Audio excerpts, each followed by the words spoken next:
Hi, I'm Josh Morris. Let's step back in time to the late 1800s at the U.S. Supreme Court in Washington, D.C., when two important decisions reversed course on civil rights for African Americans. In 1863, President Abraham Lincoln abolished slavery during the Civil War. However, the fight for civil rights had only just begun.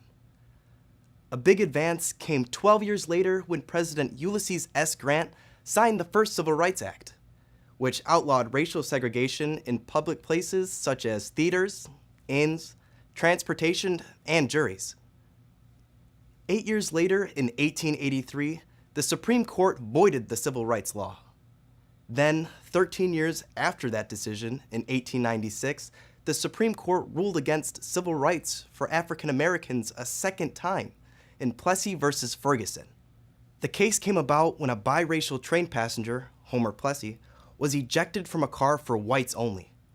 The court ruled it was constitutional, meaning legal, to enforce separate public facilities for whites and blacks. The principle of separate but equal was established. This landmark court decision subjected African Americans to nearly 60 more years of daily life that wasn't very equal, to say the least. In many areas throughout the United States, African Americans waited for public transportation in an area called colored.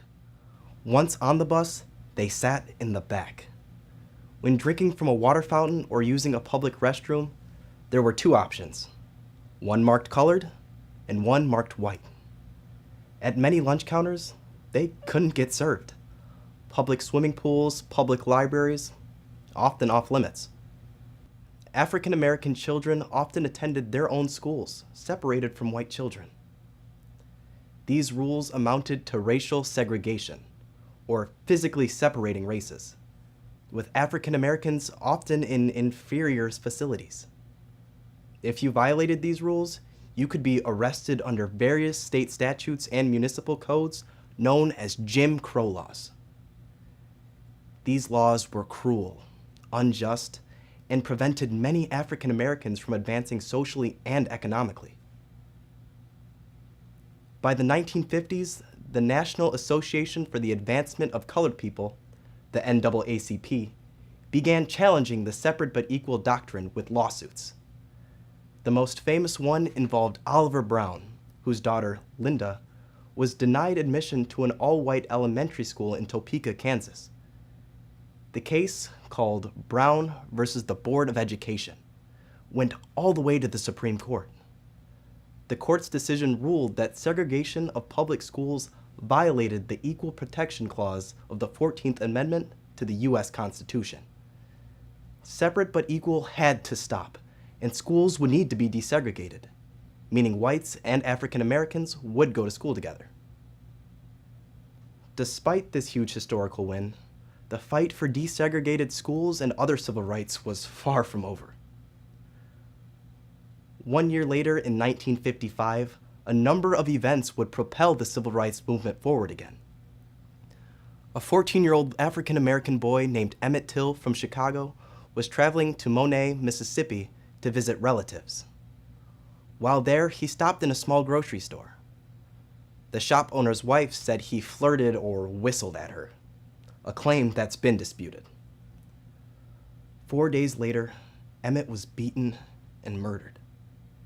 His body was thrown in the Tallahatchie River. The shop owner and half-brother were arrested, but both men were set free of the crime. Photos taken of Emmett's body during the funeral exposed the nation to the brutality of racism that existed in the country. Just 4 months later, after Emmett's death, a 43-year-old African-American seamstress, who was also secretary of the NAACP in Montgomery, Alabama, was arrested for refusing to give up her bus seat to a white passenger. Her name was Rosa Parks.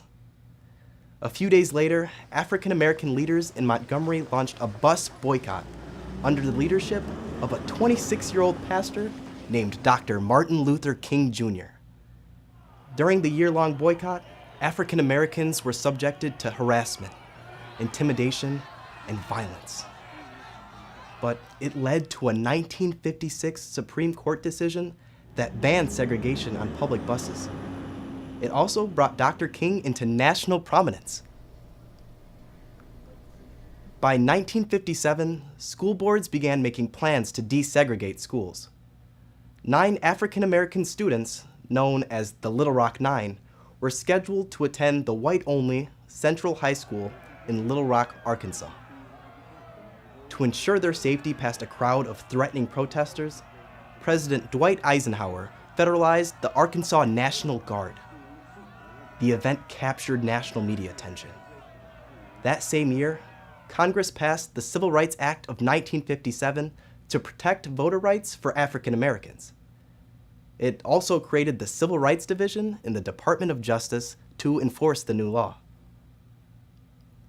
The drive to desegregate spread to other public arenas. In 1960, 4 African American college students sat at a whites-only lunch counter at Woolworth's store in Greensboro, North Carolina. Hundreds more joined as the week continued. The sit-in spread to other states throughout the South. Later that year, these lunch counters were desegregated. 1 year later, groups of African American and white civil rights activists took bus trips throughout the South to protest segregated bus terminal waiting areas and restrooms. Known as the Freedom Riders, they were met by angry white mobs who, at some spots, beat them with baseball bats and clubs. In one incident, one of the buses was even bombed. Later that year, President John F. Kennedy told the Interstate Commerce Commission to prohibit segregation in interstate bus terminals. It's now 1963. As leader of the civil rights movement, Dr. Martin Luther King Jr. joins a protest to highlight ongoing racial segregation and injustice in Birmingham, Alabama. Police turned dogs loose on the protesters and used fire hoses on them. Broadcast on TV, this police action horrified the nation. During the protest, Dr. King and others were arrested. While in jail, he wrote his now famous Letter from Birmingham Jail, which stressed his strategy of nonviolent protest. The next big protest for racial equality was later that same year in Washington, D.C., when 200,000 people stood before the Lincoln Memorial, where Dr. King delivered his famous "I Have a Dream" speech.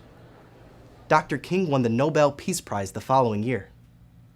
The growing civil rights movement led President Kennedy to propose a new civil rights bill, but he was assassinated before it became law. The next president, Lyndon Johnson, pushed on. He signed the Civil Rights Act of 1964 in the White House. That's 101 years after slaves were emancipated, meaning freed.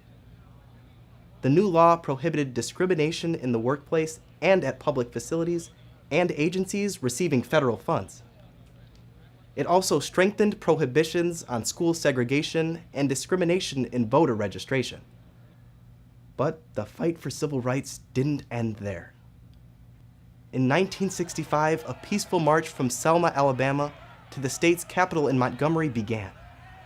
It was met with violence by the police, who used nightsticks and tear gas on demonstrators as they attempted to cross the Edmund Pettus Bridge.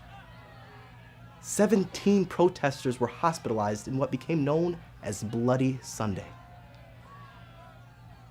5 months after the Selma March, President Johnson signed the Voting Rights Act of 1965. This landmark civil rights law prohibited racial discrimination in voting and ensured federal protection of those voting rights. While the life of Dr. Martin Luther King Jr. would be cut short by an assassin's bullet 3 years later on April 4th, 1968, his dream and legacy live on in the efforts of all of those who have found the inspiration and courage to fight for equal rights and justice for all in our America.